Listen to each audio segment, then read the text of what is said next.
আজকে পুরো ইন্টারনেটের সবচেয়ে বেশি ভাইরাল হওয়া দুইটা নাম হল অ্যাঞ্জেলা নিকোলাও আর ইভান বিরকাস। এরা মূলত রাশিয়ার ফেমাস রুফটপ ক্লাইমার এবং অ্যাডভেঞ্চার ক্রিয়েটর। সাধারণ মানুষের মতো জীবন এদের ভালো লাগে না।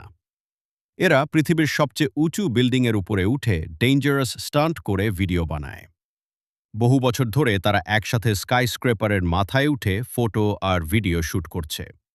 কিন্তু সম্প্রতি তারা নিউ ইয়র্কের ফেমাস এম্পায়ার স্টেট বিল্ডিংয়ের ১০২ ফ্লোরেরও উপরে উঠে যায়, যেখানে দাঁড়ালে নিচের মানুষগুলো ছোট ছোট আলোর মতো দেখা যায়।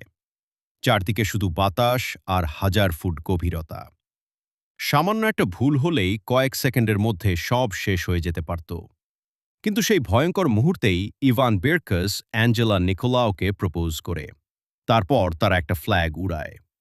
এই দৃশ্য সোশ্যাল মিডিয়াতে ছড়িয়ে পড়ার পর লাখ লাখ মানুষ অবাক হয়ে যায়। কেউ বলছে এটা পৃথিবীর সবচেয়ে ডেঞ্জারাস লাভ স্টোরি, আবার কেউ বলছে সত্যিকারের ভালোবাসা মানুষকে ফিয়ারলেস করে তোলে। এই ঘটনার পরে পুলিশ তাদের আটকও করে, কিন্তু ততক্ষণে তাদের ভিডিও পুরো পৃথিবীতে ভাইরাল হয়ে গেছে।